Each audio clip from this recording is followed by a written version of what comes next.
Bonjour les archicadiens, j'espère que vous allez bien. Alors aujourd'hui, je vais répondre encore à une question de Frédéric qui me demandait: peut-on faire avec l'outil mur un mur en pente qui suit le terrain?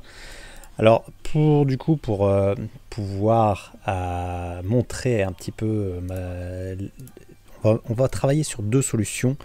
Donc pour ça, du coup, je vais faire un petit terrain. Ce petit terrain, je vais le voir en 3D pour pouvoir descendre des points, pour dire de suivre un petit peu, les éléments. Alors hop, tac. Donc je vais descendre deux parties de ce terrain pour dire qu'on a un terrain en pente. Ok. Donc si je fais un mur sur ce terrain, il n'y a pas vraiment de solution parce qu'il n'y a pas d'option où le mur on peut lui dire ah bah tiens, en fait je vais faire mon mur en hop. Alors je vais faire un mur qui est un peu plus grand que ça quand même, parce que là j'ai un mur qui va au sous-sol à -0,5 et qui va au rez-de-chaussée à 0. On va mettre à on va se dire que si c'est un mur qui contourne un petit peu le terrain, etc.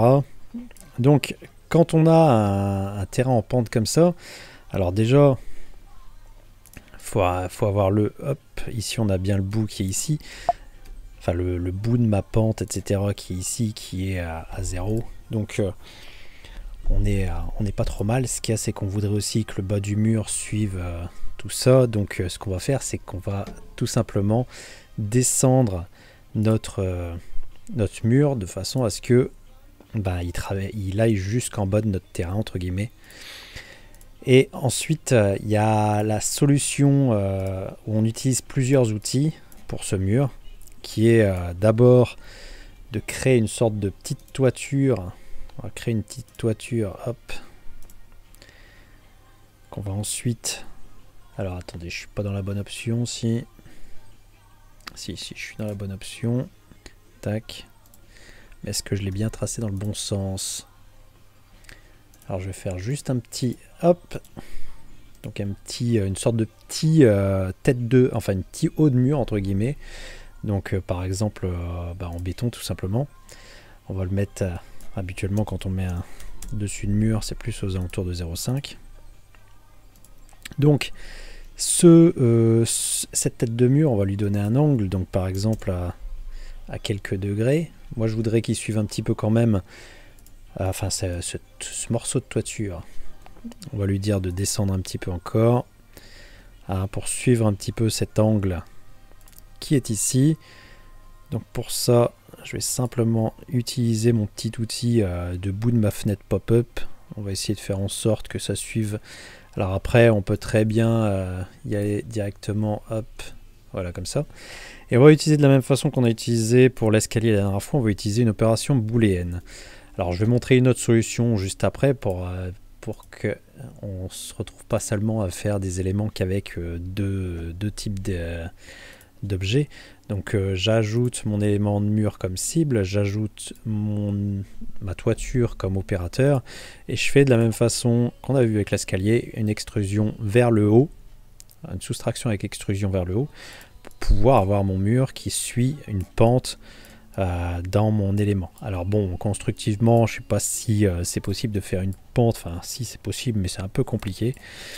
Mais bon, dans tous les cas, on peut aussi utiliser une autre méthode, surtout si c'est pour faire de l'unipente de toute façon, enfin une seule pente, etc. On va utiliser l'outil coq. Alors pour utiliser l'outil coq, on va simplement changer les options, on va utiliser la méthode de construction qui est ici. On va venir pour tracer du coup, hop, je vais tracer une première ligne, et ensuite je vais retracer sur mon point, et je vais tracer une droite ici. Ok. Donc j'ai l'impression, non, il a l'air droit, je suis pas sûr qu'il a l'air droit, mais bon. Alors c'est peut-être la perspective, c'est moi qui dis peut-être des bêtises. Donc, une fois qu'on est avec l'outil coq, j'ai quand même l'impression qu'il est pas droit, mais bon. On va regarder sur rez-de-chaussée. On va voir. Bon, apparemment il me dit pas, mais pas forcément qu'il est pas droit, donc...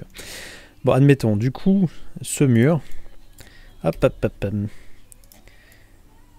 Et ben, il suit directement ma pente. de mon terrain. Et du coup, je suis pas embêté avec une découpe, etc. L'outil Coq permet justement de tracer ces éléments quand on les trace à partir d'un élément qui est de biais, etc.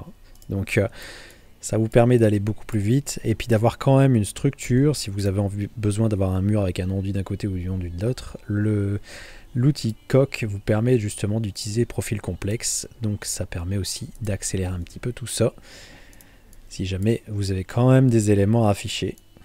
Donc voilà un petit peu pour ce tuto. N'oubliez pas de vous inscrire au Club des Archicadiens si ce n'est pas déjà fait, de mettre un like si vous avez aimé cette vidéo, de poser des questions si vous avez des questions, de vous abonner si ça n'est pas déjà fait. Et sur ce, à la prochaine les Archicadiens.